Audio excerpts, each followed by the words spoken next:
Kubor nakaslem Jong unongsan Hima.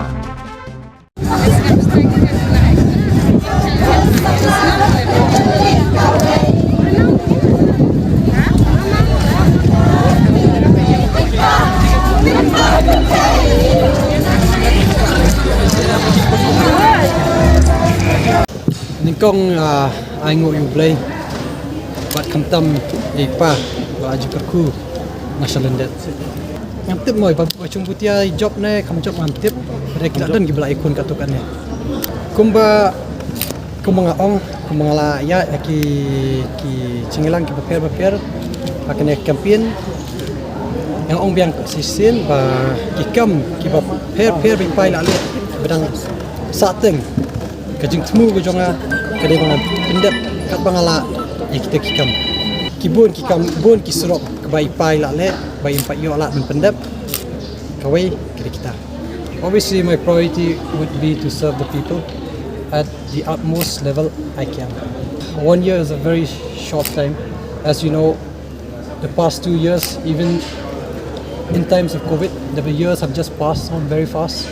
So even this year, this coming year, 2022, is gonna go by very fast. So in a year span, I'm not sure I'll be able to complete as much as I would like to, because we all know the works that he has done and the works that are pending.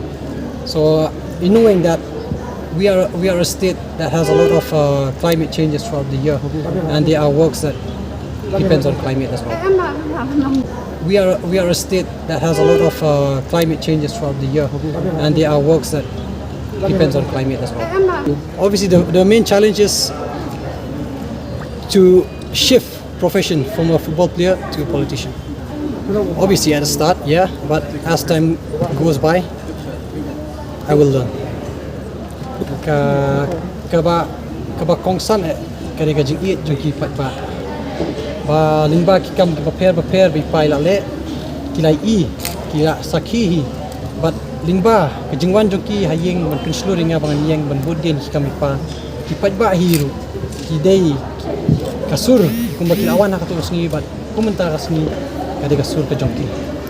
Yeah, it definitely did, I would say, to a point, because of what my dad had done in the past 3 years in the constituency. I'm sure people have noticed it, and they know that he has a lot of work that needs to be done.